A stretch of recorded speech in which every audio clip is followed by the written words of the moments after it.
ఛానల్కి స్వాగతం. ఎలా ఉన్నారు? బాగున్నారా? ఈరోజు మా గుంటూరు ఫేమస్ పచ్చిమిర్చి పుట్నాల కారం చేసి చూపిస్తానండి. సూపర్ టేస్టీగా ఉంటది.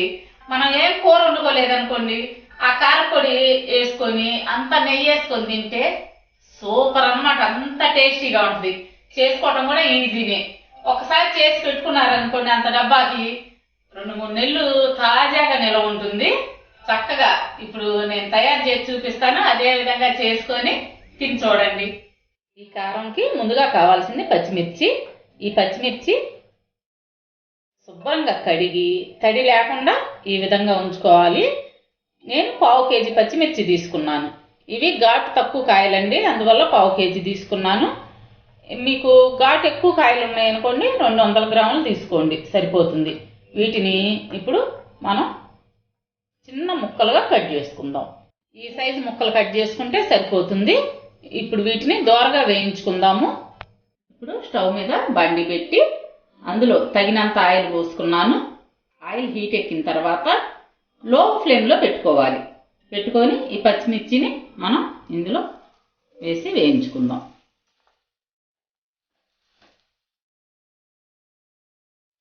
హై ఫ్లేమ్ పెట్టద్దమ్మా, లో ఫ్లేమే పెట్టుకోండి.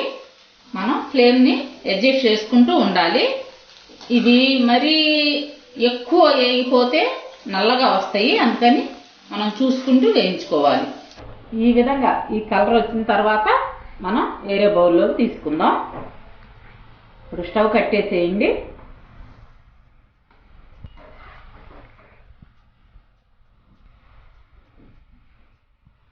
ఇవన్నీ కూడా వేరే బౌల్లోకి మార్చుకుందాం.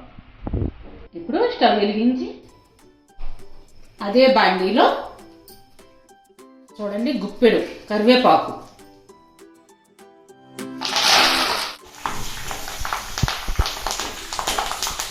కరివేపాకు ఎంత ఎక్కువ ఉంటే అంత టేస్ట్ మనకి. ఈ కారం బాగా ఒక గుప్పెడు తీసుకోండి. ఈ కరివేపాకు కూడా బాగా వేగనిద్దాం.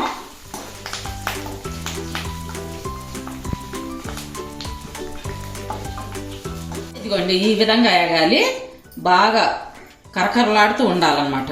దీన్ని కూడా ఇందాక మనం పచ్చిమిర్చి ముక్కలు తీసుకున్నాం కదా, అదే బౌల్లో వేసుకుందాం.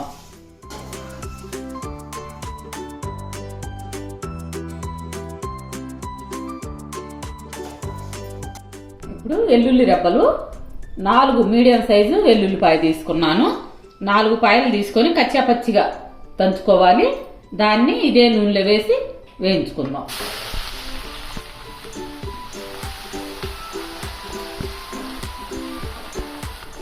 మీడియం ఫ్లేమ్ మీద వేయించుకోండి ఈ వెల్లుల్లిపాయని.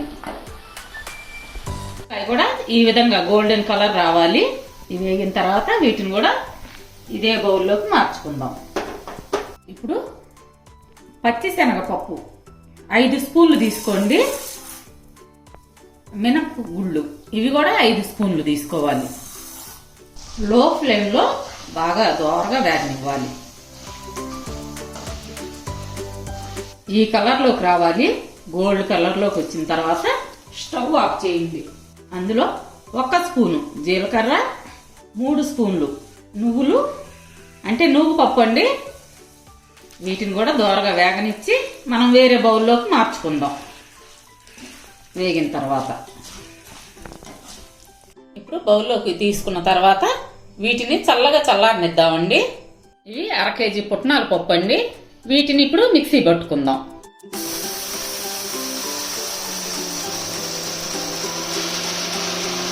ఈ విధంగా మెత్తగా రావాలి పౌడరు. దీన్ని ఈ బౌల్లోకి తీసుకుందాం. ఇప్పుడు ఇదే మిక్సీ గిన్నెలో ఇందాక వేయించి పెట్టుకున్న పచ్చిశనగపప్పు, ఈ మినపప్పు వీటన్నిటిని మిక్సీ పట్టుకుందాం. ఈ పచ్చెనగపప్పు మిశ్రమంలో తగినంత ఉప్పు వేసుకొని మిక్సీ పట్టుకుందాం. మీ టేస్ట్కు తగినంత వేసుకోండి ఉప్పు. ఇదిగోండి ఈ పప్పుల పొడి ఈ విధంగా బరకగా ఉండాలి, మరీ మెత్తగా పౌడర్ అవ్వకూడదు. కొంచెం పంటికి తగులుతూ ఉంటే బాగా టేస్టీగా ఉంటుంది కారం. ఈ పప్పుల పొడి ఈ పుట్నాల పొడిలో కలుపుకుందాం. ఈ విధంగా బాగా కలిసే విధంగా కలుపుకోవాలి.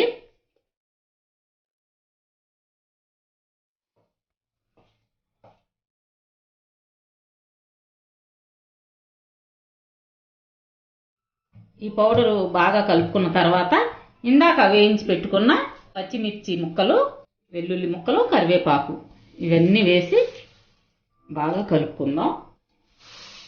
చేయి పెట్టాల్సిందేనండి.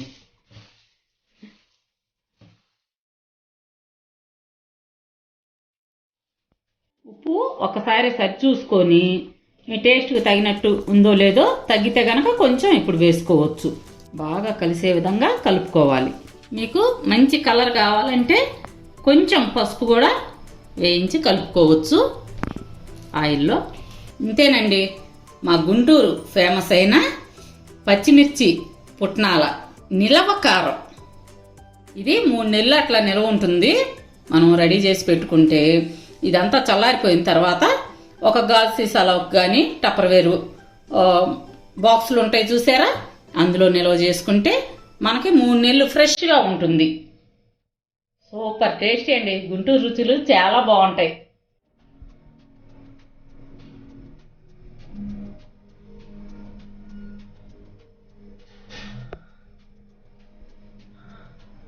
ఇదిగోండి, పచ్చిమిర్చి పుట్నాల కారం రెడీ అయింది. ఇదే విధంగా తయారు చేసుకొని తిని చూసి ఎంత టేస్టీగా ఉందో నాకు కామెంట్స్లో చెప్పండి. మా వీడియోస్ మీకు నచ్చినట్టయితే లైక్ చేయండి, షేర్ చేయండి. అలాగే కొత్త వాళ్ళు తప్పకుండా సబ్స్క్రైబ్ చేసుకోండి. ఒక్క బెల్లు అలా టచ్ చేయండి. రేపు మరొక మంచి వీడియోతో మీ ముందుకు వస్తాము. అప్పటి వరకు బాయ్.